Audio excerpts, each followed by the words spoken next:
Hello and good evening, ladies and gentlemen. Welcome to this week's new episode of Primetime Gaming with Mr. Boomstick and Friends. And yes, indeed, I have brought a bunch of friends.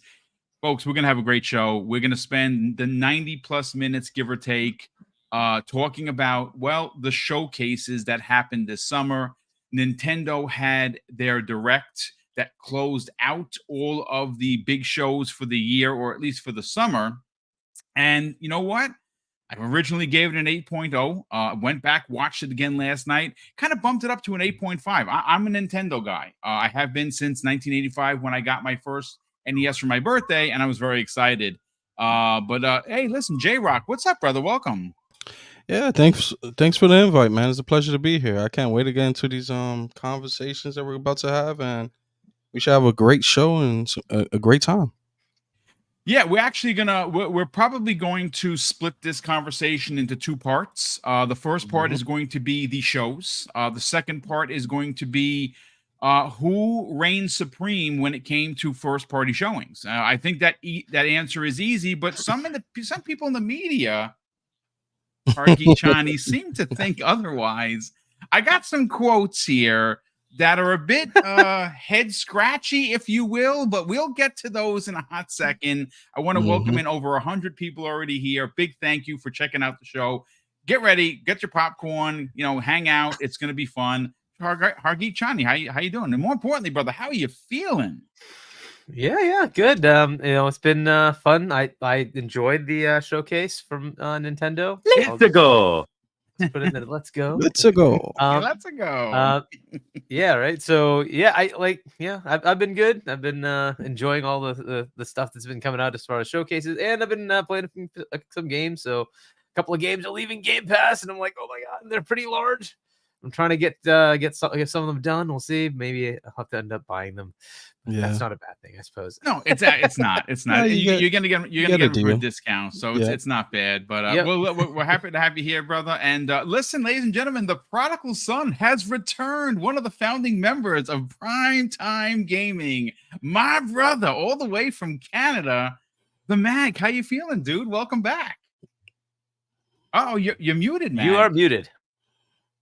Gentlemen, it was an absolute. There we go. Sorry about that. I was running a little bit late. The link I was following, I hadn't signed in StreamYard in forever, so it made me go jump through all these hoops before I could get back on there. So, anyways, I'm here. Super happy to be here. Boom. Thank you again for giving me an invite. I'm just kind of passing through before I go back to my calls. But man, it is a hot day up here in Canada. Let me tell you, it's 106.5 up here today. Jeez. Wow. Yeah. That's something else. So it's, you know what? It's a hot one out there. And you know what? We got some hot things to talk about tonight. So let's get right into this. Indeed, we do. So look, I think it's safe to say, gentlemen, that most gamers, now not me per se, I don't use their stuff usually, but I'm talking about IGN. Well, they did their end of showcase who's who and who had the best showcase ranking. Now, you have that graph? I love that graph. Yeah, I mean, it's numbers, right? We're gonna go through all of the rankings for each one of the showcases. I have all of that data in front of me, but the IGN one I want to bring up specifically because they are a very large conglomerate, which has recently snatched up a bunch of other websites to add to, of course, their, I guess, reach in the gaming media. Well, again, this was a rating that anyone that follows them could jump in on and give their their opinions. And it says this very simply, gentlemen: who had the best summer showcase? Hashtag IGN Summer of Gaming. And PlayStation, came in at 8%. To be expected. Yeah, absolutely. Do you have the actual graph though? It's just, there's something about it that just, so entertaining. I will. Yeah, I actually have it in front of me now. Granted, I don't know if this is the final one. This is what was sent to me. If anyone has a more up-to-date stat, you know what?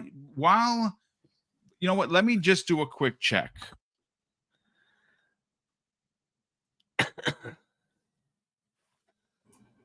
So, to the shock of No one. PlayStation came in last, right? Yes. So okay, But I pulled it it's- up. I the have it in front of presentation, me. It's just so good. It's interesting. Because okay, so this over here has only 2. I'm gonna try and find where everyone is, but they All right, I'll try to I find it. this yeah, this is exactly from IGN's Twitter page, and it has 87,740 votes. This was the final results. Uh, who won 2024's Summer Showcase Showdown? This is from the other day. And it goes on to say Xbox at 81.6%, PlayStation Wow. at 18.4%. Now, I am going to go and see if they have their updated stats. They've posted a lot of things. I could not find it, so I took what was sent to me. If anyone does, in fact, have it, we will get into the actual numbers or just use what I particularly have, because again, I'm looking and I don't see it. So let me just keep scrolling. Well, I want to welcome everybody here. Thank you so much for popping in and saying hello, checking out the show. If you're finding the channel for the first time, please consider subscribing. It'd be greatly appreciated. Let's see what we got here. Yeah, I don't see their updated stat. I don't know if they removed the page, because someone actually had said that to me jokingly, and I'm like, I mean, would they remove it? Well, look, this is the stat that I have. I'm going to do a quick screen share for you fine folks, so you can see exactly what I'm saying, because I know that Hargeet likes seeing the items in front of him. So let me do a quick share. That's the one. Okay. Now, Yes. now, what does that look like to you folks? If you had to think of anything, what would that look like to you folks? A middle Let me finger. give you a hint. Middle finger. Kind of does, yeah. Now, honestly, I did not look at the picture that way, but now that you're saying it, I can't unsee it. Thank you, Hargeet, for that. You have now ruined me. I cannot unsee the middle finger. What is the someone else, by the way? I want guess to that know would who be the Ubisoft, maybe. I want to know who the Ubisoft or 2% whatever is. else. Yeah, who's the someone else? The key. So- the Keeleys. No, Maybe. yeah, it'd be like the Keeleys. The I mean, Ubisofts. that would. I mean, obviously, it would be the Keeleys. It would be Ubisoft. It would be anything else that happened to be talked about. So it's 2%. So PlayStation is at 8%, gentlemen. Xbox is at 71%. Nintendo at 18%. Now listen, these are the stats. Okay, they are what they are. If you agree, great. If you don't agree, we can have a conversation. J-Rock, I want to go to you first, because you know, you have to go based on, and I'm going to stop the screen share and just go back to the footage right here for you fine folks. So let me go back into my messages here, because I had sent you a few comments from a few journalists. Now, I use the word journalists very loosely, J-Rock, and here's why. Because Christopher Dring, who has said some pretty outlandish things in recent days, I'd even say recent weeks, basically tweeted after the Nintendo showcase and he says this, folks, that awkward moment when they have to take back the not E3 winner trophy from Xbox, meaning that Nintendo had a better showcase, which, I mean, listen, I enjoyed it. But I mean, are we even comparing apples to apples? Or are we comparing apples to like pebbles? Because it just doesn't work. So Jason Schreier, who we all know who he is. He is who we thought he was, right?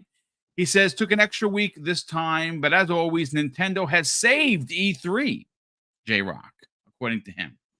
And then someone responds to him and says, wait a second, Xbox was excellent, Jason.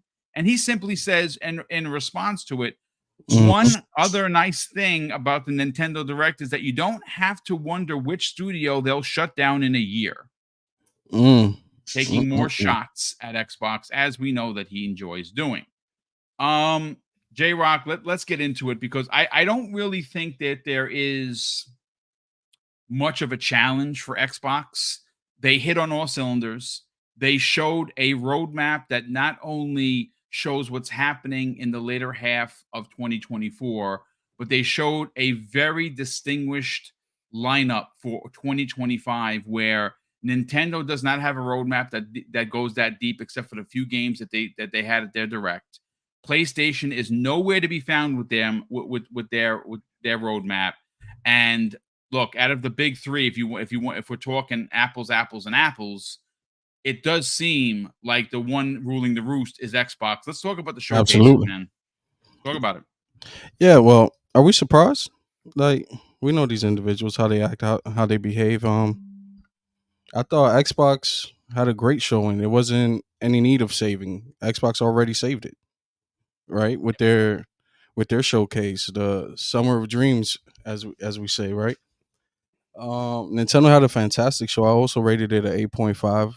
They had a great roadmap, better roadmap than Sony, which is incredible. How Nintendo had, like, the Nintendo Switch has a better roadmap at the end of its life cycle than the PlayStation 5. I mean, that's It's something. wild to me. It's wild to me. But yeah, man, these people just got to find some way to hate. Like, what does studio closures have to do with the showcases? Like, where does that come into? Like, would you say, well, Sony had firings and closures this generation? Are we also going to determine, is that going to factor into the grades we give them for their state of play and showcases as well? No, I haven't heard that being said at all. So why is it that it's only being thrown and targeted at Xbox? Like, it just doesn't make sense.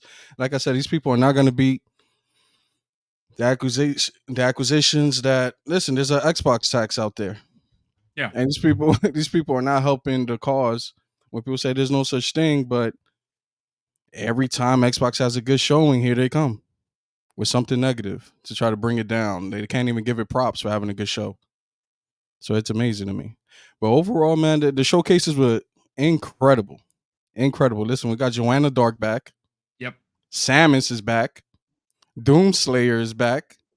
Marcus Phoenix is back. Like, this is our childhood, right? This is the golden age of gaming, as we say. Like, and we're about to experience that again in a few years, God willing, right?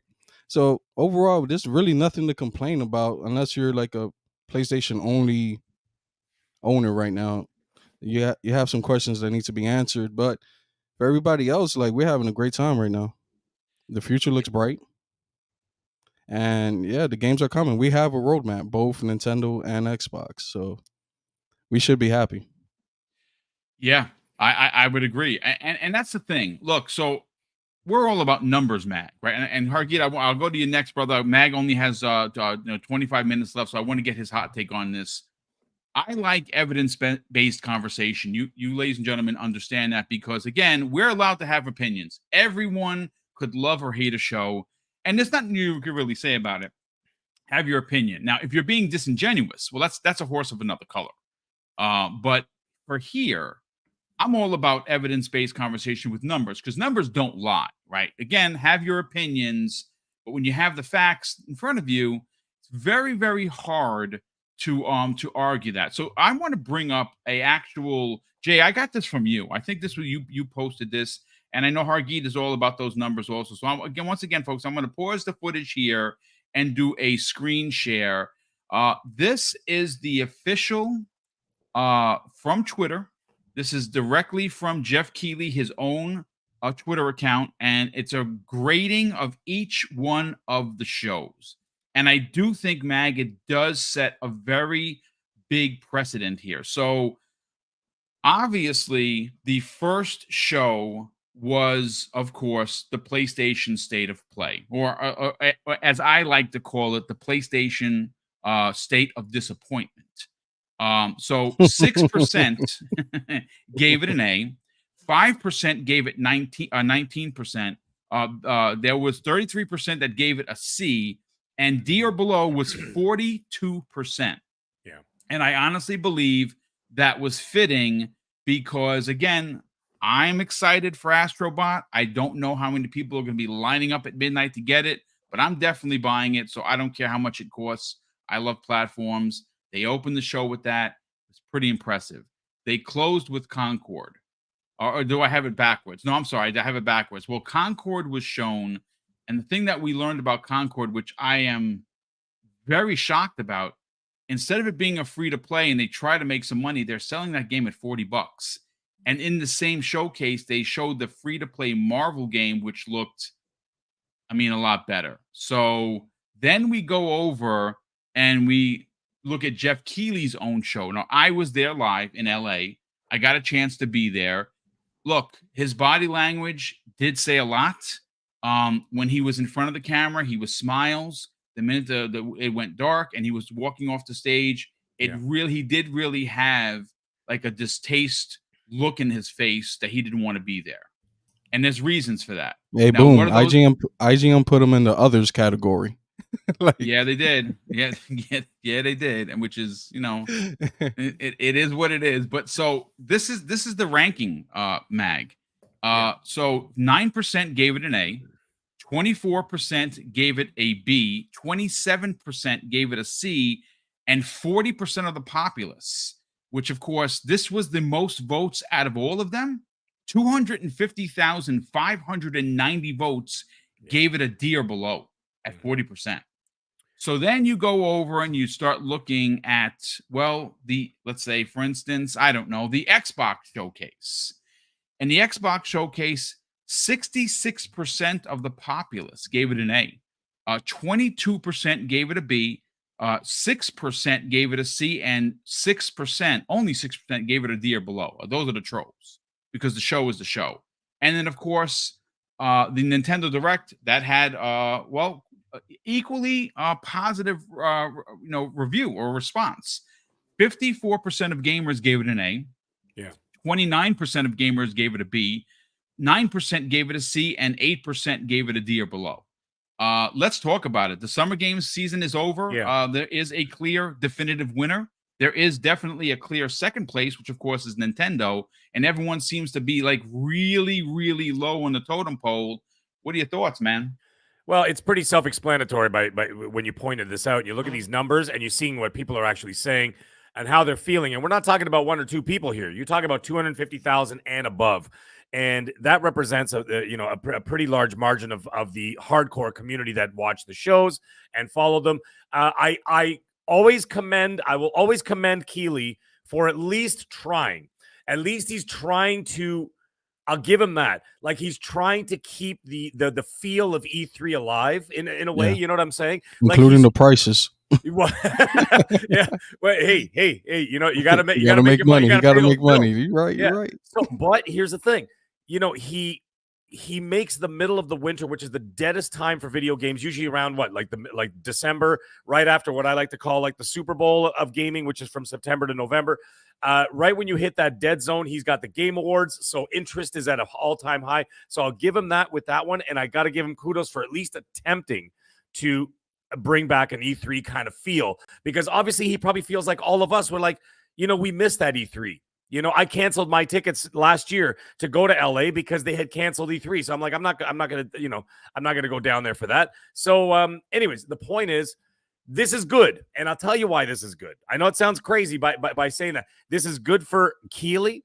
This is good for PlayStation. This is good for Xbox. This is good for Nintendo. And I'll explain each one quickly here, though. For Keighley, he needs to see that he got a D and below. Why? He's got an entire year now to turn the ship around and say, okay, you know what? People didn't like the show. What didn't they like about it? Give me an entire year to analyze this, to look at this. What was great? What wasn't great? What worked? What didn't work? What partnerships would I like to see for the future in order to get that D to a B or an A and above? So this is a positive thing. It's a positive thing that he got absolutely crapped on by the people. Say, hey, this is not what we wanted. Because if the people lied to him, or he didn't put out polls or whatever, or, people are blowing smoke up, whatever, they would say, oh, you're doing a great job. You would continue to get mediocrity.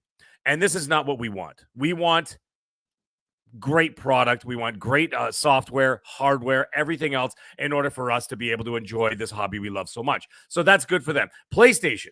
This is fabulous for PlayStation. You know why? Because Microsoft curb stomped the living crap out of them this June. Okay. Yeah. And you know what? That's great for PlayStation. It's a wake-up call. It's a wake-up call for Halst and the other guy. I always forget the other guy's name. It's a great wake-up call for them to say, people, even though they're still the market leader, people are not happy with us right now. We need to step this up. They need to go turn to those studios and say, hi, you know, all those whatever free-to-play nonsense and games as a service crap that you guys have been working on? Forget it. Bring back Killzone. Do this. Get Uncharted 5 in the works. Let's go, people. I want trailers. I want vertical slices. I want to know what the hell Naughty Dog's been doing for 5 years. Whatever, right? Even a splash screen at this point, Mac. Yeah, something. So, you know, that this is great for them as well. And it's great for PlayStation fans because Xbox absolutely showed them, gave them a masterclass on how to put on a showcase. So that's a positive in that direction as well. So now you're going to see PlayStation and Keighley both trying to claw their way back. Now Microsoft, Nintendo's always going to Nintendo. They just do what, you know, they just do what they do. But but when it comes to Xbox, why is it good for Xbox? Why? Because they put on, for me, a 9 out of 10 show. A lot of people gave it 9.5s and 10s, you know, to each their own. I gave it a 9 because I took 1 point off because there were a couple things where they didn't even give me a release here. I was kind of like, oh, okay, but that's fine. That's fine. They're going to do great with that. Now, what I'd like to see is that with these kind of numbers and with that, especially with the Xbox numbers, I want to see, and I would like to see this translate into actual numbers, engagement, money, more people in the ecosystem, that kind of thing. And this is all great for everybody. Why is it great for everybody? Because when Xbox does well, everybody else does well. And then they're going to start fighting for superiority. And when you get games that come out, like you got Doom coming out that looks just fabulous, and then the other games, I'm going to put them in the back burner for now because they didn't even give us a release year except for Fable, I believe, was 25. But the other ones, like State of Decay 3, Perfect Dark, they didn't even give a release year. So I was just like, okay, all right, we'll hang on to those ones. But these other ones, let's focus on getting these games out, making them great. You got Call of Duty coming out. Let's see what kind of engagement happens with these kind of things, right? So they got a great showcase. Let's hope that translates into engagement in the fall. And then in that case, Nintendo and PlayStation are going to have to work that much harder now, which is wonderful for the consumer, right? The consumer is sitting there going, they're fighting for my dollar again, as opposed to, you know, Xbox being the whipping boy for the first 5 months of this year. And everybody's, you know what I mean? That doesn't help anybody in the end, because what does that do? That makes PlayStation complacent. And you can see, Boom, by these numbers here, they were clearly complacent, right? And it translates into laziness because you think they're sitting there going, why should we even try? Xbox is not doing anything. And I mean, Xbox is not up until the showcase. Okay. But you guys saw the narrative. You guys have been doing shows the entire year, right? How has it been for Xbox? Not very good. It's been a lot of dark ages in those 4 or 5 months, right? And a lot of negativity towards it. But when you see something like this, this is the result. A 42%? 42% gave PlayStation a D or below. That is a direct result of complacency. And This is not what we want when we're out there spending our hard-earned dollars, which are getting harder and harder to come by. The money's getting tighter. Things are getting more expensive. Things are getting crazy. You want to have top-notch product from every single product that you can get your hands on. I'm pretty sure I can claim that anybody that in this chat or on this panel has more than one console, more than one company, maybe a PC as well. They have all kinds of options. I'd like to see quality on all of those options. I don't want to see quality on one and then the other two collect dust. Right? I don't want to see that. I want to see quality everywhere. And you know what? That will, and we're all suckers. Come on, let's face it. At the end of the day, we're all suckers. Okay. If Switch, and I'll tell you something, if Switch releases a banger of a game, even though I never turned the damn thing on, I'm going to buy it. I have Tears of the Kingdom still in the plastic. I never even opened it, but I got caught up in the hype and I went to the store and I bought the copy and it's sitting there on the shelf and my kids don't even look at it. I don't even look at it, but you know what? They sold me on it. And look what's going to happen with Shadow of the Air Tree in 2 days. You know how many frauds out there are going to buy that because they're like, oh man, everybody's talking about it. I'm just kidding. I'm just joking about the fraud thing. I made a tweet about that. People got mad at me. But it's just like, there's going to be a lot of people buying that out there. Why? Because it was hot. Because it is hot. How many people bought Elden Ring? Are not even Souls players, but they bought it because it was hot. right? And Yep. this is what the companies need to do. And so that D is exactly what PlayStation needed. That D that Jeff Keighley got is exactly what he needed. So that next year when we go to that show, it better be that level of Xbox that we got this year.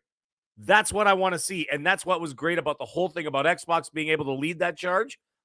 And then everybody else are going to have to fall in line by next year or basically be wiped out. Now, Mag, let me ask you something concerning the Keeleys, right? What do you Sure. think he could do to improve the show for next year? He's going to have to do some more third-party deals with the bigger companies as opposed to like the indies are great. The indies are great. There's no question. I play indies, but you know the thing is, a lot of them obviously, you get on Game Pass. You know what I mean? Because they're there, right? I mean, let's face it. Like not a lot of us are out there spending $15 to $40 on unproven IP, and that's just a reality of this situation, right? But what I'd like to see, he's going to have to do more third-party deals with the bigger companies, with the Capcoms or whatever else, and he's going to have to do something like that. Now, I know he's got a lot of those locked up for the Game Awards, so he has a lot of big third-party game. I expect, by the way, this year, I expect to see Resident Evil 9 to be unveiled at the Game Awards because, Boom, I'm sure, I see you nodding your head, Yep. Boom. I know, and I know that dude, I'm right with you, is that it's about time. We're hearing a lot of rumblings, like, you know what I mean? The rumors are starting to speed up now. So that means it's coming by next year sometime. We're going to see it at the Keeley. So, he's going to have a deal with Capcom. He's got to do something with Konami to get that Metal Gear out there. You know what I mean? So like things like that. He needs to get those big ticket items in order for people to recognize, like pop culture icon kind of games and things of that nature that he's going to have to be able to make deals with. It can't just be all the indie stuff. The indie stuff, I think you could do like you remember like the old E3s. Remember they used to do the indie reels. It was like 3, 4, 5 minutes. And it just kind of did like a montage and a collage of all the different indie games. I think he could do something like that, but you got to focus on those bigger IPs because that's what's going to get people to tune in. And that's why the Game Awards has exploded the way it has in the last 3-4 years. And it keeps getting bigger and bigger exponentially. Why? Because he's been able to lock up those partnerships. I mean, they announced a new console at the Game Awards, for crying out loud. Yeah. Like when Phil came out and did what he did with the Series X, whatever else. That's a big move, right? That's a power move. He's going to have to do more power moves next summer. That's to answer your question. Well, it's a good thought and theory, and it's a great question, Jay. But I have an answer for it. But before I get to the answer, I do want to bring in Hargeet Chani. Hargeet, I left the numbers up here for you to look at because you are a numbers guy, very similar to me. And we can argue, and we can point, and we can disagree. But it's hard to argue the numbers, and the numbers clearly dictate who led the charge. And look, let's call a spade here, ladies and gentlemen.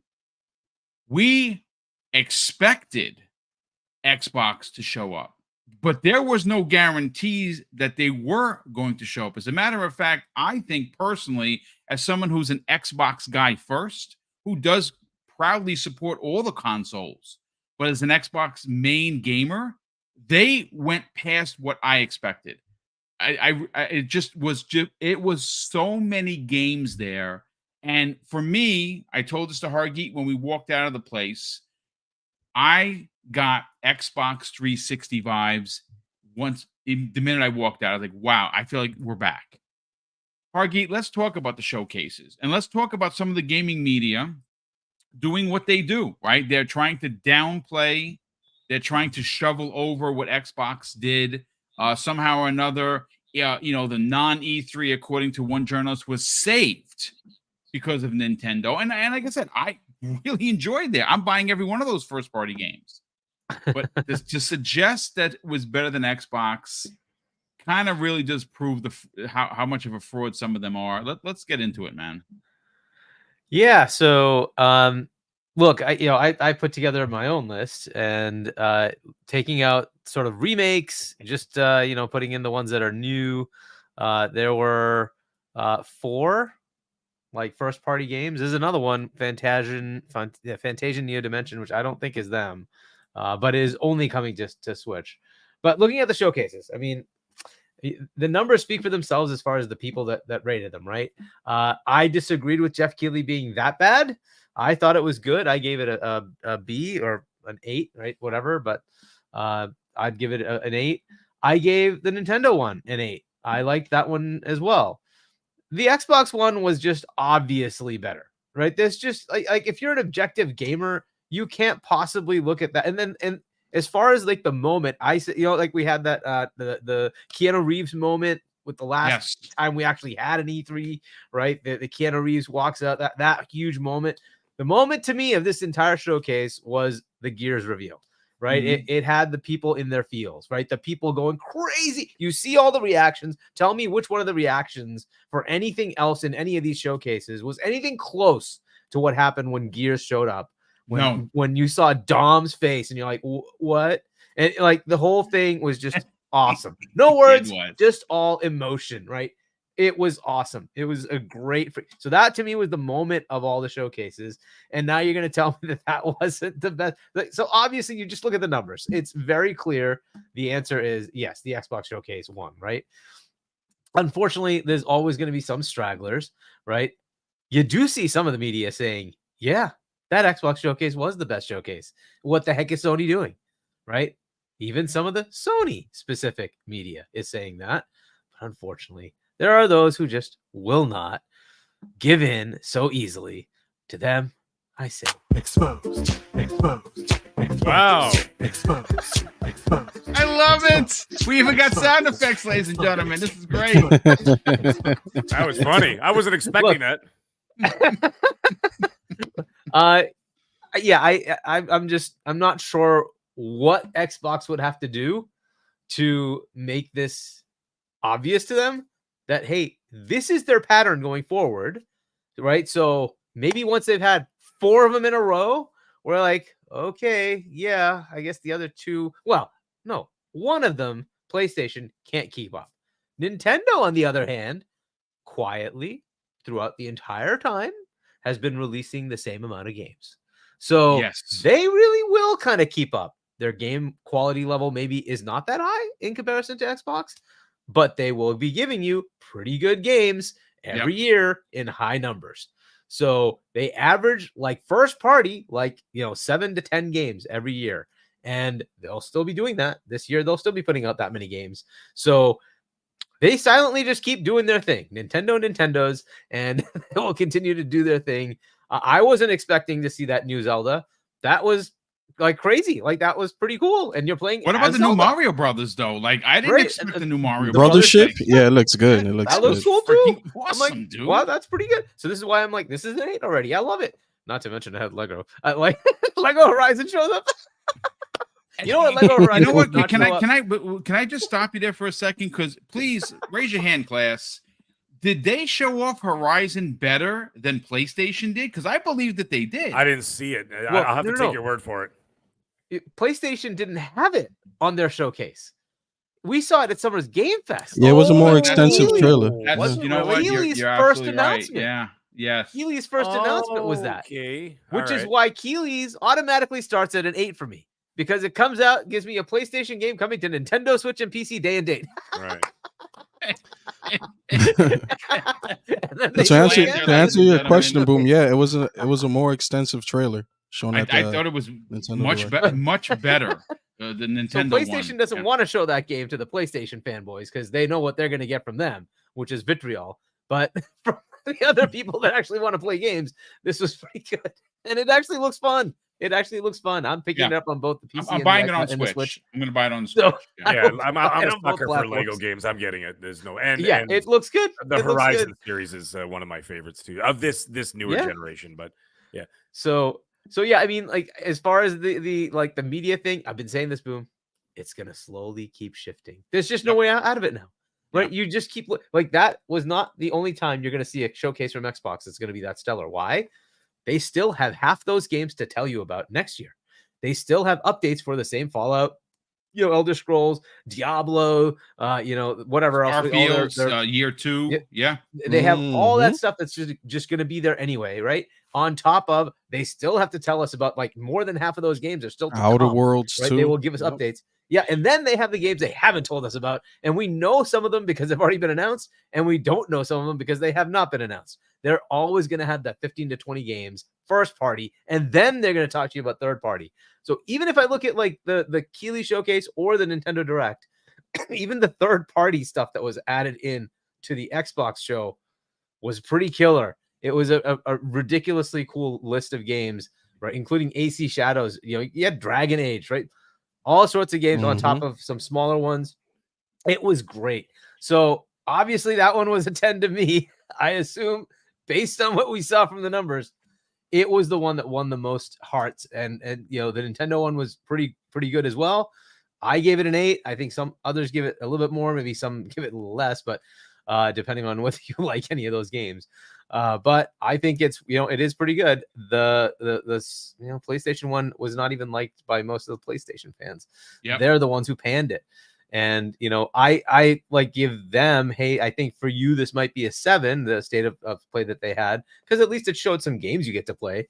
But from a person who, you know, likes to get PlayStation games on PC, I'm just looking for the content. That was a trash, ridiculous, stupid state of decay. And it just did not rate well. Obviously, you can just look at the numbers. So look, like Mag was saying, this is maybe a wake-up call to them. Maybe it is. Maybe it isn't. I don't know. I don't know where they are. 100% it's going to be. They're not going to take they're not going to take everything lying down, Argy. Right. It's not that. This is they good have for to have everybody. Something to show you.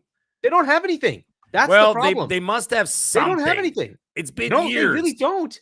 They don't, because what they decided to do with Jim Ryan was say we're going to move everybody, all of our core studios onto games as a service, and then they cancel those, and So now what do they got? Nothing. For years they're going to have nothing. They're at the beginning of the Xbox One gen as far as content. That's where they are, and they're going to have to turn that ship around. They fired the management. They moved on and said, no, we got to go back to what we were doing.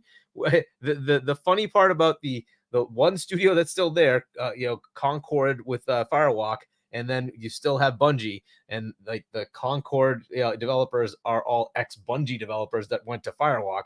That part's hilarious. So they got double hit by both sides from Bungie. All right, so that's the game they kept going. The other ones that we would probably actually like, Twisted Metal, a Spider-Man multiverses game, canceled.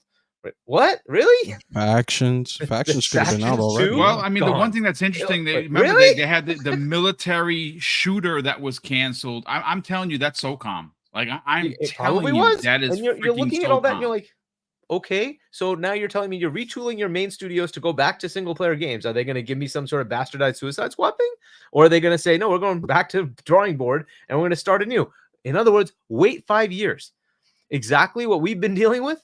Wait that long. I don't know. Wait for the next showcase. Third-party games. That's what they've given. Well, us, Hargy, right? to cut them a break, Hargy. I'm saying like they could at least show a splash screen, like give us some glimpse into the future. They could, but like then they're gonna have the same crap like 2 years in and be like, "Where are the games? You showed us the trailer. Where are the games?" And that's what they're gonna be dealing with. That this is where they are, right? Cool. They can maybe still go get third-party deals. I don't know how many of those are going to continue to happen, but that's kind of where they are, right? So what are they going to show you from first party?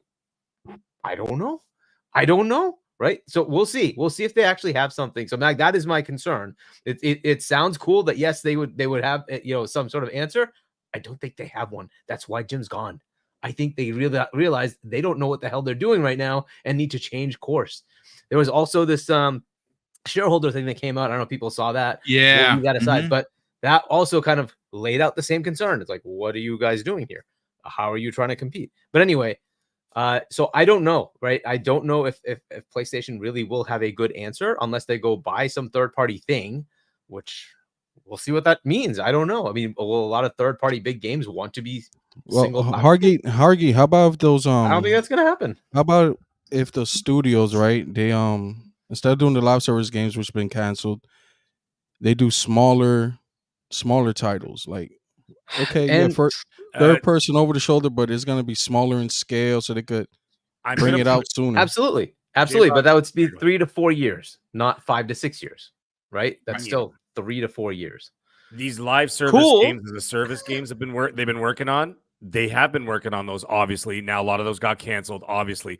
but there were other bigger projects that have been in the works for years. So they didn't stop production of, like, let's say, what they're typically known for. Those Like there's Ghost of still Tsushima 2 or something. yeah, like that's still happening. Santa Monica still got something going on. Whatever Yeah. the hell Naughty Dog's doing, they have something going on. They've been working Well, on. For the last Naughty 4 Dog years. was all in on That's Factions. sci-fi. Yeah, no, no. There was a portion of them, and then they were. That's why But they the were majority trying of the to get. production was on that. There So was now they some could kind of move on to the other sci-fi one. thing. Yeah. They've moved on now. Which would be 4-ish years out, something like Sure. that. Yeah. Right. So I mean, don't underestimate them. You know, I see some people in the chat. A lot of people, they're like, "Oh, they're dead. They're cooked." Oh no! Listen, dead. I want Not- that to be not clear. dead. Not do that. They're not dead. I mean, It's a that's flip-flop of absurd the to suggest such a enthusiasm. thing. But Yeah. I will say, in the most simplest form, gentlemen, I think they're in a bit of a pickle. They're not in a That's great right. position, but Exactly. that's why Xbox does not underestimate them either. No, I don't Xbox think is that not they going do. to have a great show like they just did and say, "All right, we're done," Sit and on our just kick hands. their feet up. Yeah. Yeah, Nope. they're not going to do that. They're Next year going is going to be just as crazy. to have to keep going. And then, of course, let's not forget, there's all those caveats and all those asterisks that we don't know about yet. You know, when it comes, and I don't want to get into all that stuff, but you know, about what's going to where, and you know what I mean, what Microsoft games are going to which systems and this and that. That's a whole other conversation for another time. So or what that's gonna PlayStation muddy games the- are coming to other systems. that's going to muddy the floodgates water. I open think now. that's a conversation that nobody wants to have. We don't have it on good authority because they're not putting anything on Xbox. A perfect example of that, at least right now, was For now. was the Lego thing. And They someone- really should have put that on Xbox. I said They that absolutely on should have. Yeah. I said that on petty. XNC on I Monday. would have bought it on Xbox. I'm buying it on Switch. Yeah, I absolutely. What's the own. madness, I don't know by about the you, way? Mag. I own every Lego game that has Yeah, ever me too, yeah. released. Whether it be on PlayStation, Nintendo, or Xbox, where mostly them are.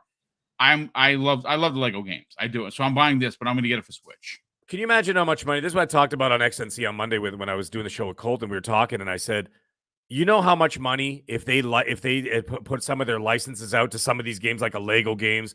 Let's say they dug into their back catalog of whatever, I don't know, God of War, Lego God of War, and Lego this and that, whatever.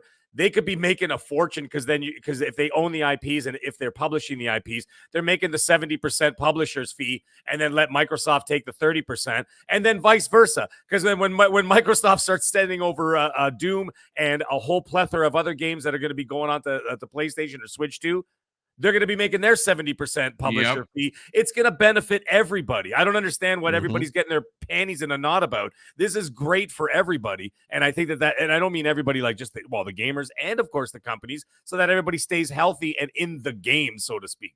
I think it's a great idea. I think that it's a big missed opportunity to not have that Lego Horizon game on Xbox. I kind of get why they were avoiding the PlayStation 4, but not really.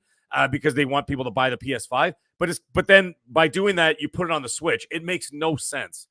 No business sense whatsoever. They should have just put it everywhere and sell 10 million copies. And then, you know what I mean? Like, it's just nonsense. I don't understand what the hell they were doing, but whatever, man. It doesn't matter. The point is, in the end, like we were saying, as long as, like, when Xbox puts on a show like this, like we were just talking about, this is going to benefit everybody in the long run because everybody's going to have to fight for your dollar now. Yeah. It's not just going to be that that nonstop complacency. Nothing's a guarantee, is what you're basically saying. Yes, thank you for helping me. Yeah. You know what, hopefully- Mag? I know you only have a few minutes, and I do want to pose another question. But before I get to you, I do got to catch up on a couple of the super chats, and I'm going to pose this question. It's going to be the second half of the show, ladies and gentlemen. It's going to be a very pointed one. So shout out to RC Polygons dropping the first super chat of the day. He goes on to say it's going to be harder and harder for Jeff and PlayStation showcases to partner with third party as Xbox keeps buying publishers. You know, I want to answer that with another statement as well, RC Polygons. Here's the problem with Jeff is going to have. His pricing is very expensive. It's Super Bowl level pricing. And when PlayStation is going to have their own show and Ubisoft is going to have their own show and Nintendo's going to have a direct and Xbox is going to, who is going to put their games on his stage? Not the Game Awards, the Summer Game Fest that I'm talking about. No one is going to want to spend that money because look at the ratings. People that spend these investment dollars in advertising are going to look and see that his show was rated a D. Why are we going to spend this kind of money to put it on the Keeley stage when it did not get as much play as, let's say, for instance, doing it ourselves, not having to pay $250,000 for 17 seconds. You know what I'm saying? Well, so It's Boom, gonna, I think just to put that in perspective, though, is he's still, I think, double the viewership of the Xbox showcase. So we got to keep in mind that there's still okay. enough eyeballs, and he's gonna, as long as he can tout that number, it's gonna make sense for some people to do it, right? Because of just the number of eyeballs that see that. But I'm not thing, right? talking about like So- like just the other developers. I'm talking about the mains. Like, how are you? Yeah, gonna which get are the ones that are going to pay it? Xbox? I doubt he's charging that much to indies, right? I doubt it. I don't think he's going No, to charge that much to I indies. That hope would make no not. sense. So yeah, so it's going to be major publishers, and you're right. That is where their problem is. But there might still be reason, and the reason would be, hey, I get that many eyeballs, right? I don't know how many people watch Ubisoft Forward, for instance. They might have had a lot more eyeballs on Keeley's show. I'm just pointing that out. No, it's and it's a great point out for sure. Again, we'll see what happens, but I think he's gonna have a harder time getting Xbox to put a major game on his stage that's not the Game Awards. But we'll see. I mean, only time is going to tell. We're probably all going to be out there next year as well. Spartan661, who's been a channel member for outstanding 11 months, brother. Thank you so much for the support. He says, no one likes Jeff's BS takes. He calls out Xbox and no one else, and no one else's things that they do. Who in their right mind would pay him for anything? Xbox. I mean, he look. I say this. I get very nasty messages what I'm about to say from people. I don't defend Jeff. He's a grown man. He can defend himself. I think that what he has done for the industry is incredibly important.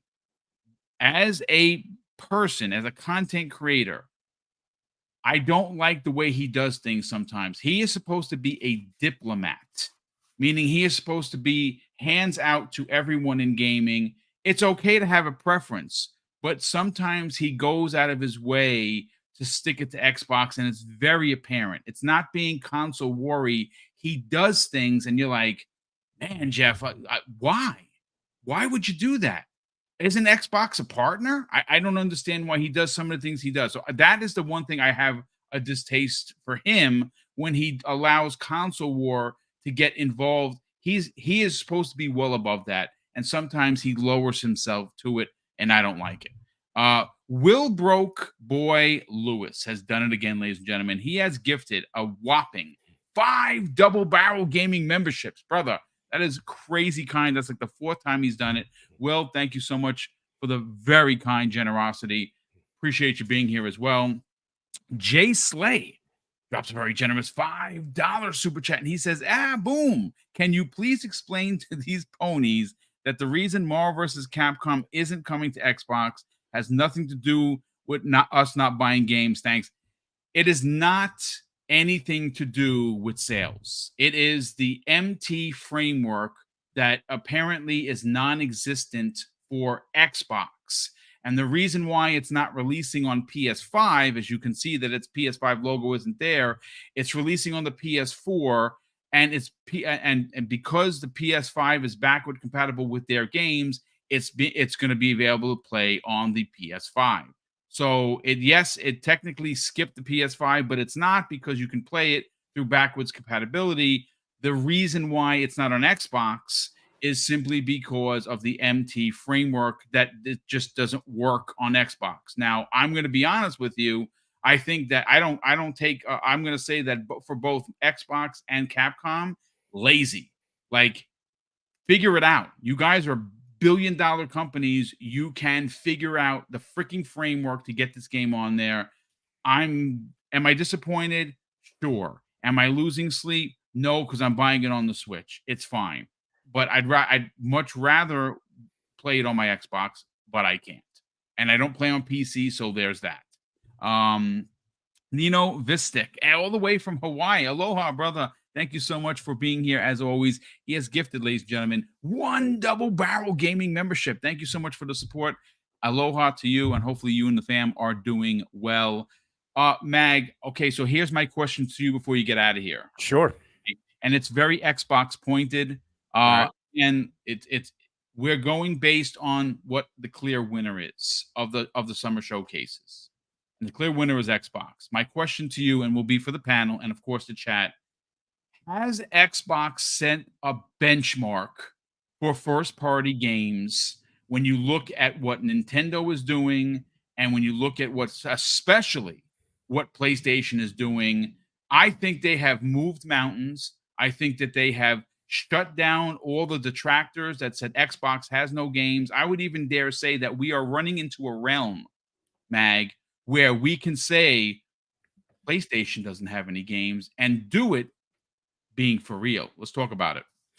Yeah, they've certainly set a benchmark as to this is what we've been talking about. When I first started coming onto the show, what, in 2020?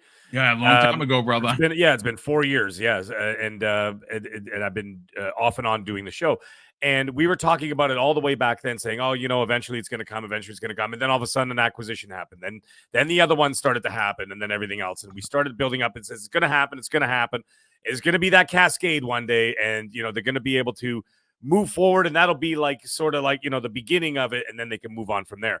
That day happened just a few weeks ago at the showcase, where you can say, okay, this is it, and this is where it starts, and they started from there, and now they're starting to move forward. And the thing is, they cannot let up, they cannot slow down. Their competition will not lay down. Maybe they are right now, maybe they're not doing great right now, whatever else, and that goes for Nintendo, for PlayStation, whatever, right? But they will get back up. It's sure. And therefore, Microsoft has to be prepared for the fack that the clapback is going to come, right? Yeah. And that's exactly what's going to happen. Look at what the 360 did. You see what the 360 clapback was the PS4, and absolutely annihilated all their competition until the Switch came out. But you know what I mean? Up until that point. And so that's what they're going to have to be weary of. So they're going to have to, just like you said, Boom, at the beginning of the show, you said this felt like a 360 moment. This felt like when the 360 came out, and then that first few years. And then, of course, what was it? 2006 was that year when they had all those games. 2007 is that magical year. Was it 2007? Was that the magic year? Yeah, okay, that's the magic year. Yep. So there you go, right? And that was a defining moment for the Xbox brand, was that year. That was a defining moment for them. This will have to be the defining moment for them now moving forward. Now, they're going to have to back it up with quality product that once it's in our hands and we say, okay, we're excited for this, we're excited for that. Now it's finally on our screen. Now we've got a controller in our hand. They've got to back up everything that they've showed us, right? It's got to stick the landing. They could do all that. You will have that moment again. And this is why it's so important that what they did, they have to back it up with a tangible product. So that's great for them. And I'm excited for it. And I'm all there for it. So with the way I look at this now, the PlayStation thing, like you were mentioning, they're gonna have to take some, and Hargeet mentioned it as well. They're gonna have to take some time, do what they've been doing, money hatting here and there. It's worked to a certain degree for them thus far. They're gonna still be doing some stuff. If they've got this Pro coming out, then I would imagine that they're probably gonna market a lot of games that already came out, saying, "Hey, you remember this? Well, now it plays like this." You know what I mean? On the Pro or whatever else. So go back and whatever, or maybe try to bolster older games from this generation. That's really, at this moment, that's all they can do. So that's fine. That's their business. They can do what they want. But as for Xbox has to keep pushing forward. They have to keep. Now, they don't have to show us everything that they're doing. They just have to give a steady cadence, especially considering that their marketing strategy is a lot of it is geared towards Game Pass. You watch the showcase. What did every single reveal at the end show us? You will be able to play this on Game Pass. Game Pass. They kept talking about that. So therefore, they're gonna, in order to keep that going, they're gonna have to have that steady cadence. You know what I mean? They cannot do. I know that Netflix is still like the streaming leader on the planet right now, and it basically won the streaming wars as the other ones are starting to fall apart. Is that at the end of the day, when you got a customer like me, for example, I'm still waiting for Cobra Kai. And I'm waiting for Stranger Things. Other than that, I don't watch Netflix.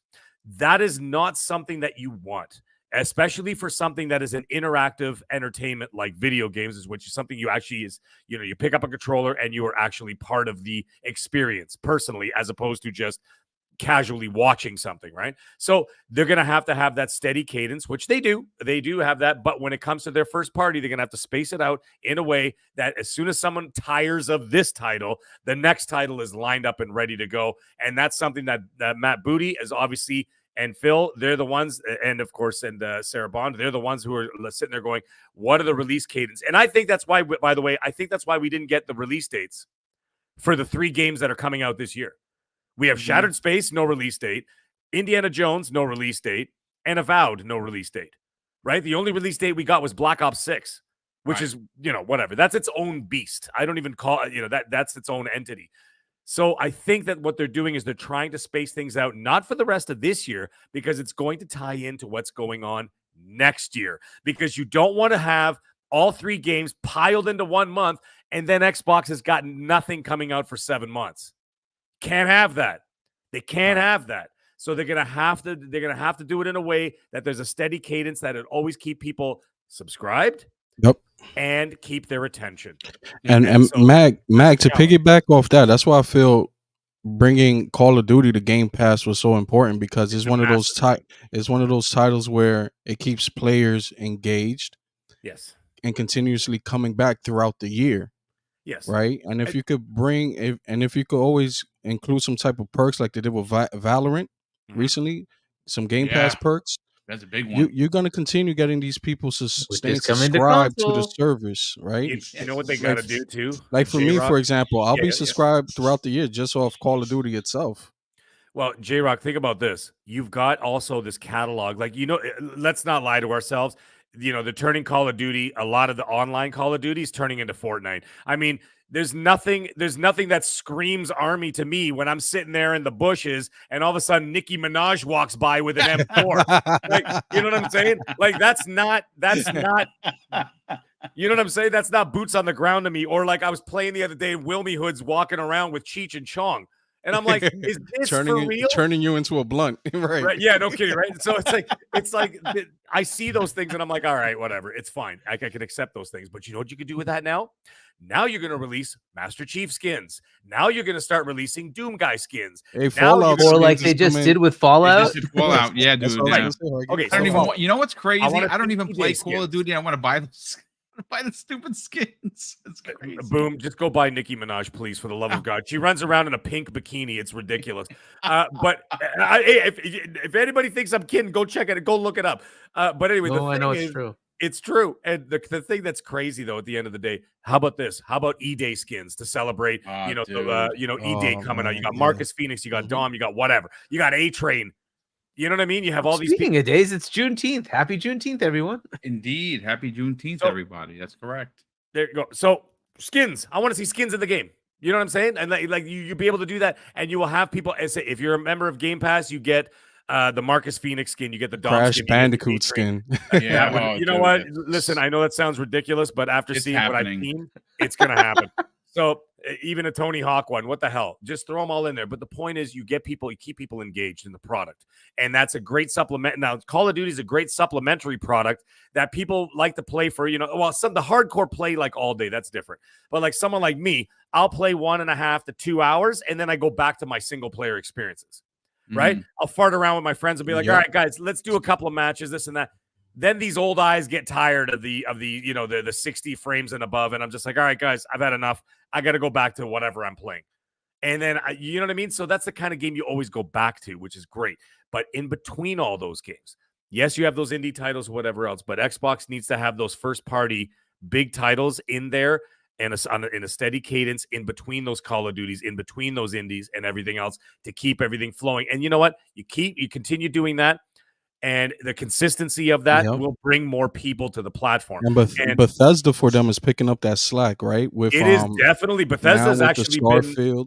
They've been the Insomniac of Xbox. Yeah, they have. Basically, you remember how Insomniac basically made everything for PlayStation for the first 4 years? It's just it's like, oh, look at that, Insomniac's doing yet another game too. They've been making games after games after games. Yeah. They've really pretty good. Putting it out. I think Activision, I don't think you'll see the fruits of Activision labor until at least 3 more years before you really see them start cranking out. Because you know what they're doing right now? They're mining for titles. You think they're sitting around? Yeah, going, they okay, absolutely guys, are. Yes. give me put on a giant board, a big, those big erasable whiteboards. And they just created a new studio too. Right. Elsewhere, yeah. Yes, they did. So they're probably sitting there going, And then give me Toys for every Bob IP is off you doing own. stuff. Right. And then Phil's there with a laser pointer going, I like that. Get a team on that. What about that? Get a team on this. Get a team on that. Go back and revisit King's Quest, for Christ's sake, for the PC. Something. You know what I mean? Like, go back, and I think you'll see 2 or 3 years later. Gabriel Knight. But anyways, that's my thoughts on it. But either Love way. it, brother. Well, listen, thank you so much for jumping going. in. We super appreciate you being here. As always, Meg, enjoy the rest of the night, brother. We'll be talking soon.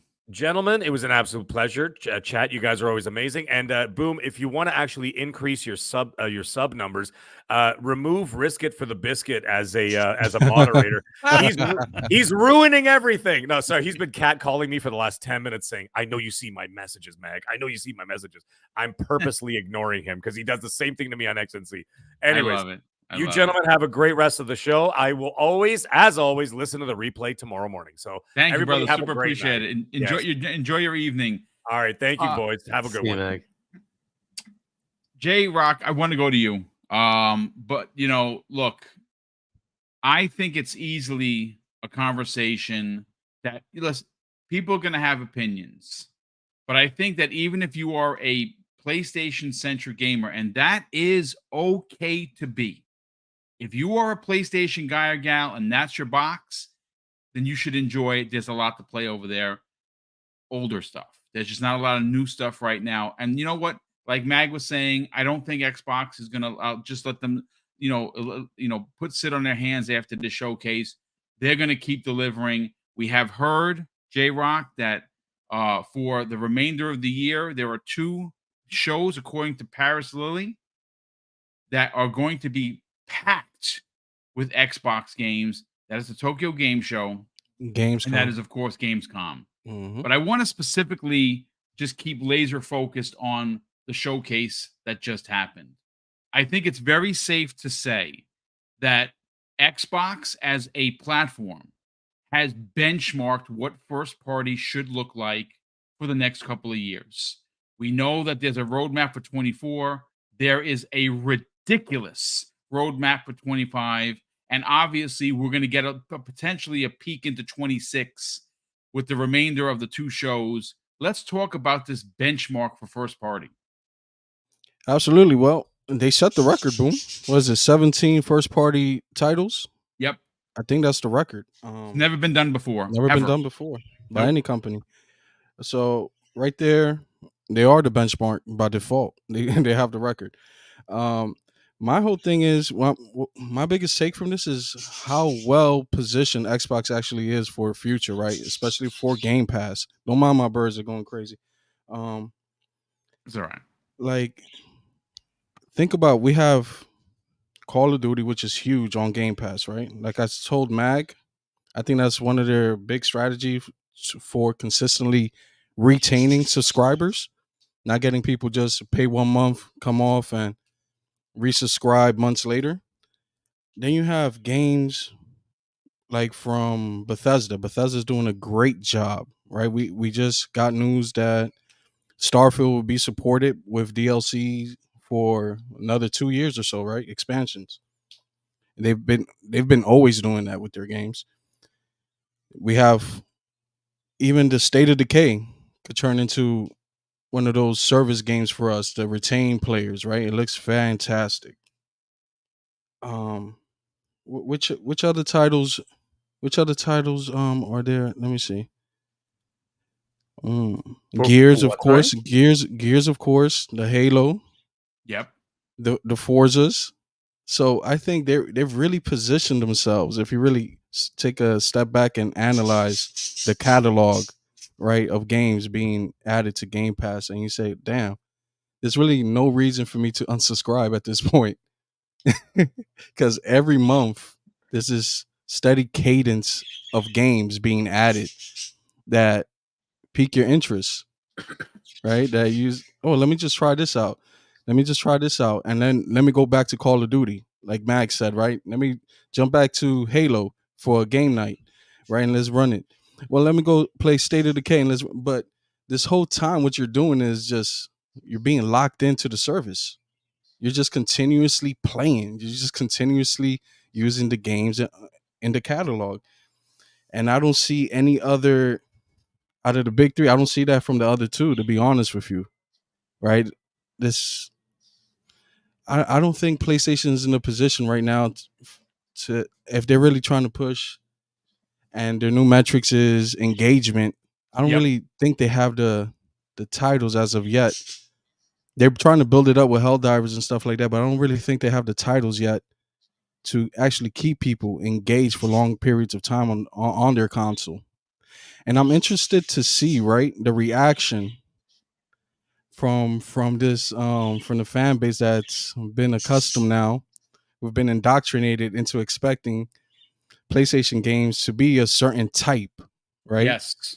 Third I want person, over the shoulder, story right, driven, adult themed games is what they right. expect. I want to see the reaction where now Sony's taking we have an experimental category of games, which is like Lego Horizon. Then we have these games as a service, and then we have our tentpole games. Boom, a studio can only do so much, right? So Right. are you really going to tell me people are going to be cool with each studio just releasing one tentpole game per generation and then doing experimental games and a live service game? Like, that's the reaction I really want. I want to see the reaction of fans when they see this new Sony that I think is they're going to start demonstrating in their upcoming showcases and in the near future. I think you're going to get a lot of pushback. But again, you know what's interesting? You talk about that. You said, would it be a problem to have just one per year? Well, according to Colin Moriarty, well, he thinks one game per year is great because again, during his podcast about maybe a month ago, when it was confirmed that Sony was going to be light for this year. One is good because they get to focus on that one, according to him. Now, I disagree because when that happened to Xbox, it was Xbox is leaving the business and dying. They've been leaving the business in the last couple of years a dozen times a year. Past 20 according to years, the yeah, media. past 20 Yeah. years. So, I mean, So, listen, you bring up great points, brother. Like this, let's take Guerrilla Games for example. Boom, like they released Horizon Forbidden West, right? That's that tentpole title. Yes. Will they release another tentpole title of the same scale this generation, or they're gonna do the Horizon Legos, the experimental title, and then they'll do their live service title of Horizon for Forbidden West? Little what does it look like? It looked like Fortnite when I saw the leaks, right? The free to play one. Yeah, I think actually one. that's been canceled because that was the main complaint, that it looked like Fortnite. They look like Fortnite characters just in Horizon skins. Yeah. But will people be happy if those studios take that approach? Every studio, you see Naughty Dog releases one tentpole title per generation. They're gonna release a experimental game. They'll go to other consoles or PC, whatever day one, and then a live service game. Will people? I'm really interested in seeing if people are going to be cool with it. I don't think that they are, brother. I'm going to be honest with you. I think you're going to get a lot of pushback. You're going to get a lot of people that are going to cap for them and be like, "Oh no, this is great. We need experimental titles." I mean, that's great. Look, the experimental titles that you're talking about, they had in production and they canceled. Twisted Metal game, shit print money. It would get every dollar of mine. I'd buy all the cars, right? If that was a free to play game. SOCOM would get me to play on my PlayStation multiplayer because I loved SOCOM on the PS2, right? That should have come back. Factions. Resistance Fall of Man is another one. Factions that is, to me, to this day, the biggest conundrum. How do you tell? And it's interesting how the Savior told Naughty Dog that it wasn't good enough and they canceled it, and then Bungie is having the problems they're having. It's there's a lot of mismanagement going on at Sony, and it's a proven fact that Xbox has been cooking, and this past showcase proved who eventually will become the market leader. And obviously it's bonkers to me that you see a lot of PlayStation guys waiting in the wings for a Hellblade 2 and a Fable and a Horizons Forza Horizon 5 to come on the PlayStation. I don't know if that's going to happen. I would imagine that there's going to be some that go over, but when you're asking for the other team to save your console, maybe that's the problem. Maybe that's the inherent problem. I don't know. But Jay, great stuff as always, brother. Hargeet, are you there, or did you have to step away? Yeah, I don't know what's going on with my camera for the last couple of days. It's been just freezing, so Okay, I'll so just you turn it are off here. for now. All right, you know it's fine. Listen, listen. The question is simple, and I know you're going to have a very a very detailed answer. I cannot wait to hear it. Has Xbox set the benchmark for all three platforms for first party? Yeah, I mean, like, you could say, hey, Nintendo's been doing this for a while. True, but they don't have the same, like, I guess, level of production value in their the majority of their games. They have a lot of really good games. I don't want to take anything away from that. No, But they yeah, also I have agree. smaller titles, right? And that's fine. I think that's a great way to give you a bunch of things across the year. And they'll have a couple of really good games, right? So that's been a very standard benchmark of what Nintendo gives you. And I think that's a great model for their system. It works. They sold tons of consoles, tons of copies of their games. It's been great. PlayStation has had a little bit of a leg up on what Xbox is doing, but it wasn't like it was substantially more. People just felt like it was more. The number of games, I've been pointing this out, has been exactly the same as far as first party studio output between PlayStation and Xbox. But now it's substantially changed. Now they've set it to the point where, look, there's just no way to overlook the sheer amount of games first party plus second party, which is all these things like Contraband and whatnot. And then the third party things that are going into Game Pass that Xbox is going to be putting out, right? They just had 17.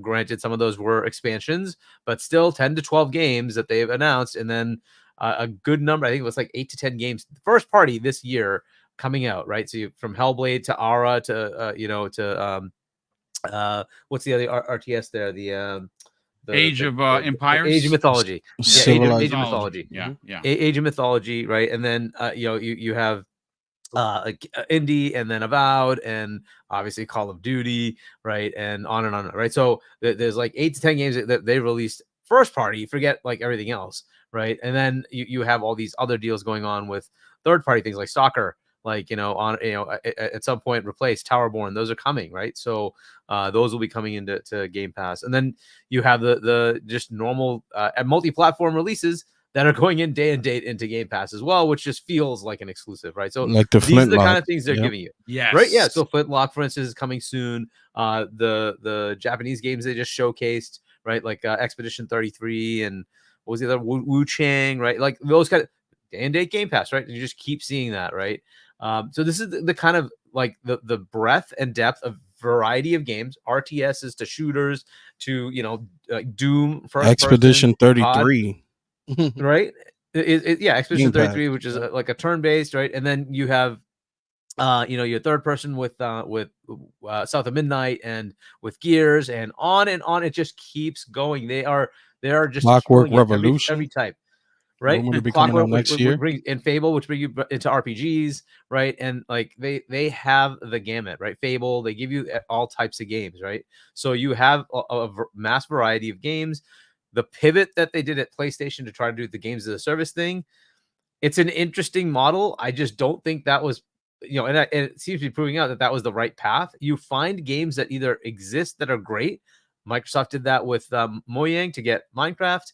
Certainly they did with ABK. With you get COD and World of Warcraft, on, right? And then they did a deal with Arrowhead on PlayStation, which worked, right? They did another one to buy Bungie, which unfortunately is starting to fizzle. But that, in theory, should have been a good potential acquisition. Unfortunately, that's kind of their luck of the draw. That unfortunately that game Destiny is kind of fizzling, and apparently I don't know if this is something that's really been substantiated yet, but Jeff was talking on one of his podcasts, right, about there might be some things going on with Bungie soon because it doesn't look like Final Shape is really doing as well as they were hoping. So that might lead to some issues with that. So there's still more challenges on that side of it. Mm-hmm. They do need to substantially change their direction, which they've started. To be fair, right? That's why their management's gone. They've started. The question is, what is that going to look like for the next few years? So I think, yes, Xbox has set a benchmark that is going to be hard to really replicate. Thankfully, Nintendo doesn't need to because they have stellar IPs that people still seem to want to play. That may fizzle, by the way. We don't know how long that stays, but as long as that stays the way it is, you have your Pokemons, your Mario Karts, and your Mario and Zeldas, and people want to play them, they're going to be okay because they seem to have enough of those coming out routinely, right? Metroid Prime 4 looks pretty cool, right? And they just keep doing that. And so that'll be okay for them. PlayStation made their name on having these big cinematic experiences, which, to your point, J-Rock, how many they are going to release? Are they going to release one a year? Yeah. Maybe? Yeah. So what is that going to look like this year? What's their big cinematic experience? I don't know. What do I point to? Lego Horizon? What is their big cinematic experience? Like Astrobot? Like, is that really going to be the big cinematic experience? Right? You're telling me a bot is going to save PlayStation? That's great. I like what you did there. That is funny. So I love it. Fine. So, but that's their problem, right? Like, what are they going to do for the next few years?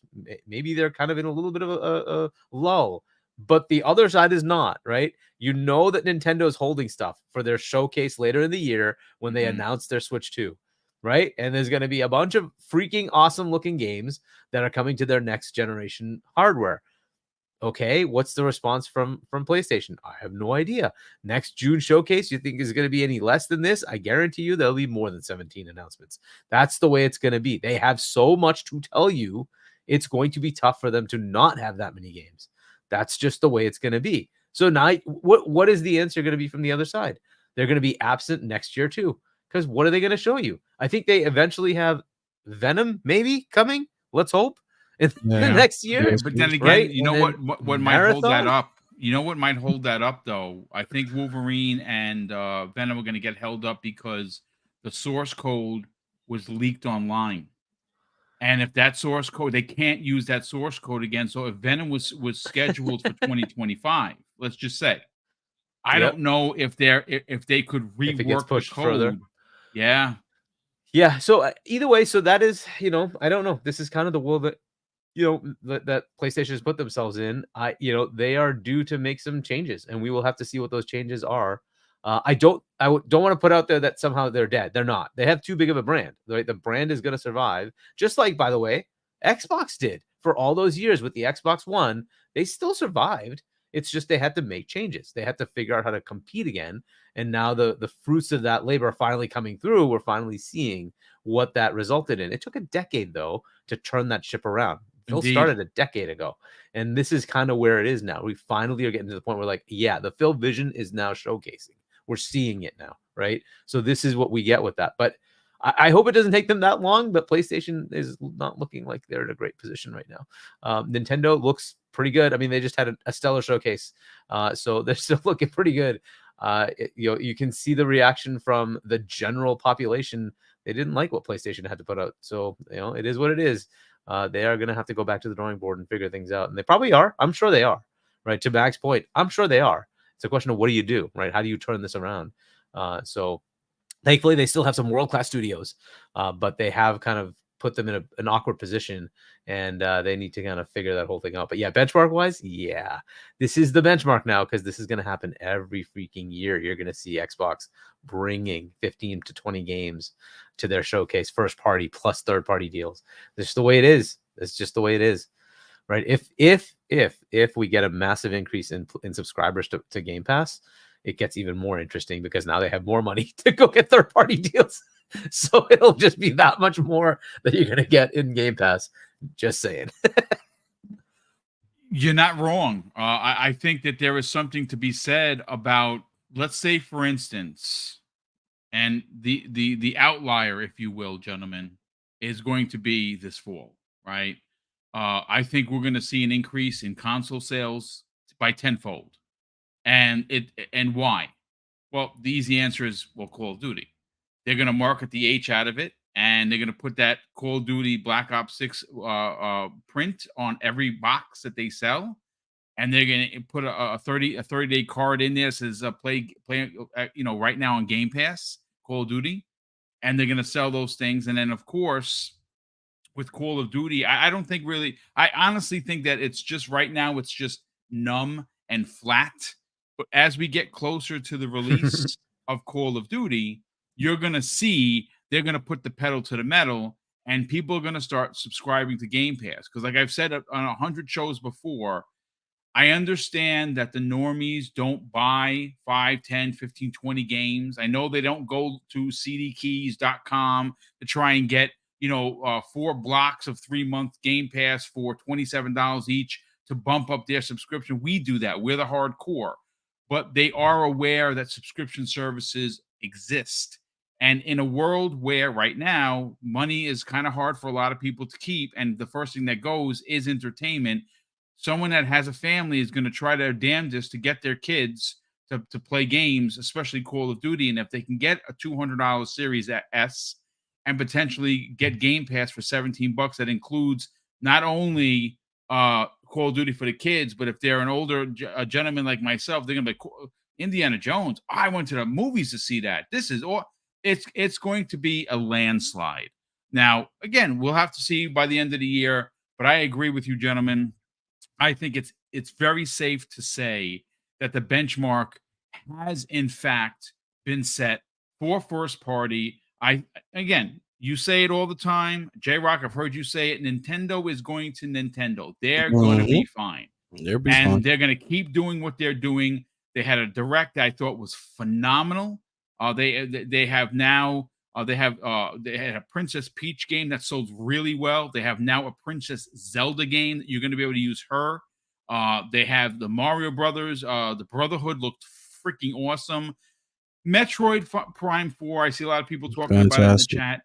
It looked really good, but it looked kind of dated. I hope that it looks better once we get the final product. I'm sure is it going to be like the Zelda situation where it's going to be a cross-gen? Yeah.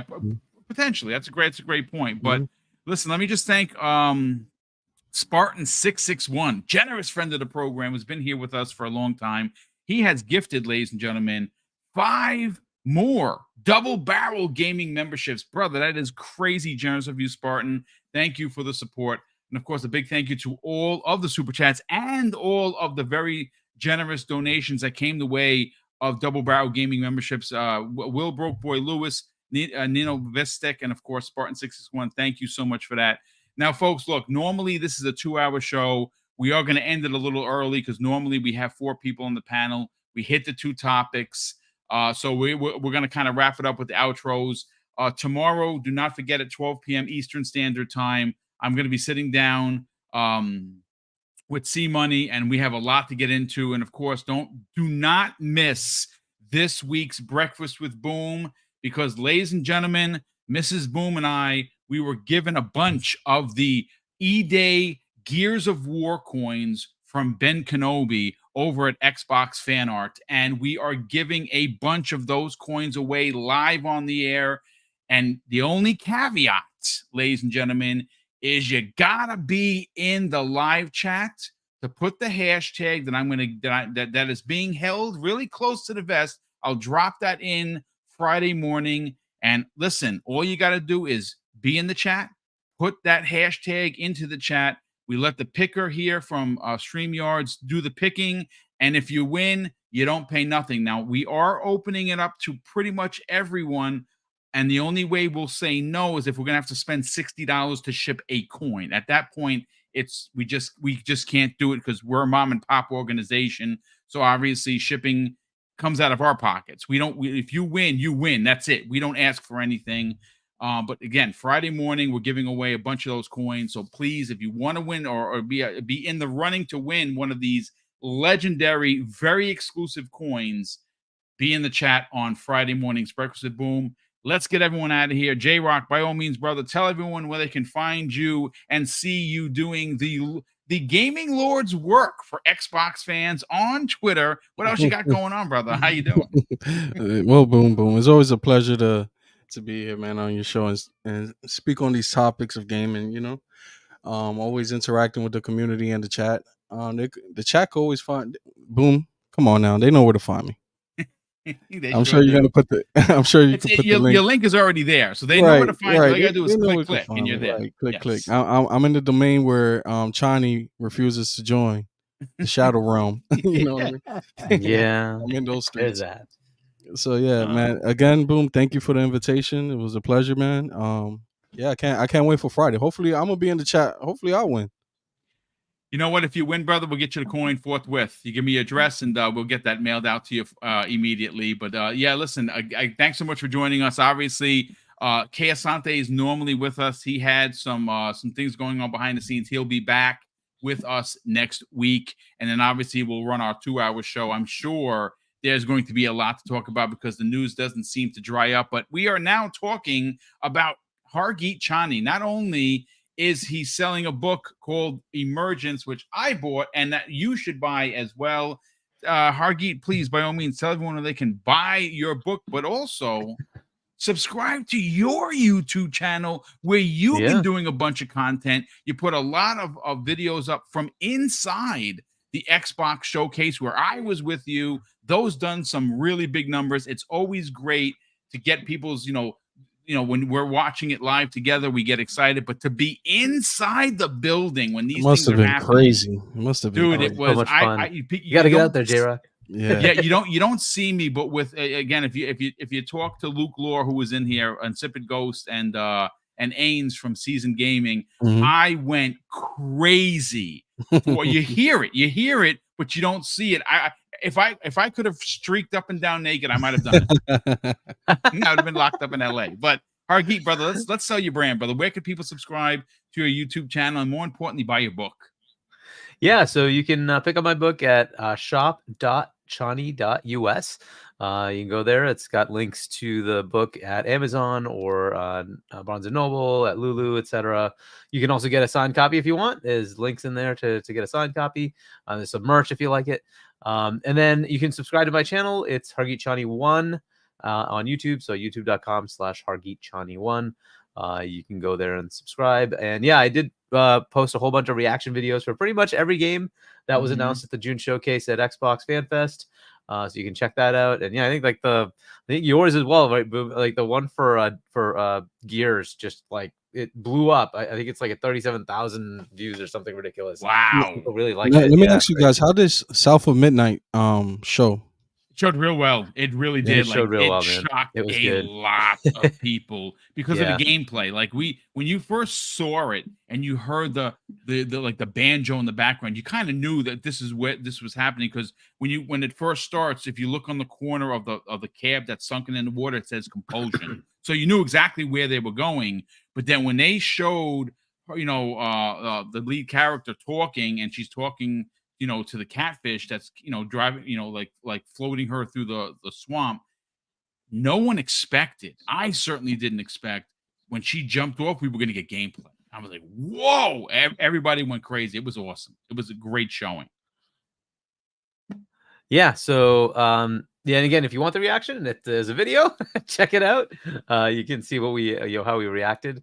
But yeah, that Doom and Gears were the two that really kind of took off. Yeah. And I think that's just across the board. A lot of people are interested in Gears, obviously, right? So that's why I say it was the game of the showcases. It has garnered so much reaction. Now people have just totally gotten into it, and there's more people like trying to play it again, and it's awesome. But yeah, check that out. I will be on C Money and Doodle's night shift on Friday. Check that out. It's 7 p.m. US Eastern on Point for Gamers. And then we'll be back for GameStalk Live on Sunday at 6 p.m. US Eastern, on Bond's Gaming's channel. So nice. Check that out. Awesome. So let me just catch up on a couple of super chats that just popped in at the last minute. First of all, Will Broke Boy Lewis has done it again. He had gifted an additional 5 Double Barrel gaming memberships, and that's 10 today. Will, I don't even know what to say, but thank you, everyone. Thank you so much for the generosity and the donation of the channel memberships. We here at Double Barrel Gaming truly appreciate the generosity.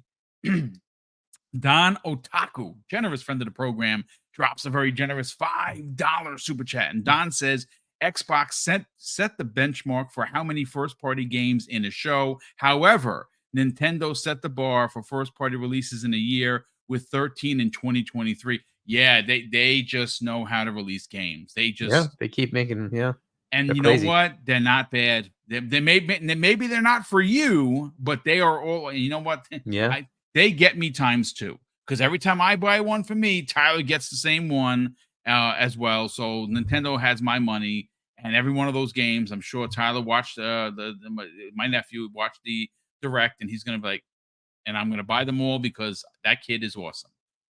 BT Maverick 707 drops a very generous $5 super chat and says, "Evening fam." Well, evening to you, kind sir. He says, "Has anyone else tried Silent Wakes I know, dude. I wanted to play it. I'm going to play it tonight with headphones. I heard that it's amazing."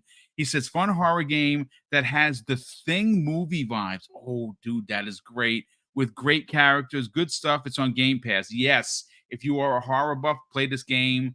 I downloaded it, and just the last 2 days have been so busy. I haven't had a chance. I'm going to play tonight. Spartan661 drops a very generous $5 super chat and says, Xbox has games. Sony fans are looking at this generation with goofy games. You can't fix goofy. Oh my goodness. I think there's nothing wrong with goofy games as long as you can also show me other games, right? Yes. It's great to have an Astrobot along with a God of War something, right? Yes. Fair enough. They just missed the God of War part. Indeed. And shout out to Will Broke Boy Lewis, who drops a very generous $2 super chat. And he says, South of Midnight's music for me made it a must spot. Yeah, dude, that they really captured what they were trying to do. And the sound, the voice acting, the music, that game is special. I know a lot of people are like, well, you need to see more gameplay. You know what? I think I personally have seen enough to know that game is one of my most anticipated games for 2025. That's it. There's no questions, no questions or ifs, ands, or buts about it. But, ladies and gentlemen, a big thank you for being here. A big, ginormous thank you for the support. Because again, we do a lot of things behind the scenes. We do a lot of big giveaways, and how we power those giveaways is by the generosity of the people. And again, Mrs. Boom and I really go out of our way to, pay it back. That's just how we are as humans, and we want to give back to this community as much as we can. And you fine folks make that possible. The next big giveaway, if you didn't know, we're giving away 15 copies of Stalker 2 on September 5th when that game releases. Your choice, of course, of Xbox or on PC. And to win one, all you got to do is be in the chat when we're doing the big giveaway. And you just pick it, we send it, and you're a winner. Winner, chicken dinner. And we have a couple other big ones that were happening at the end of the year. We'll talk about that as the year closes out.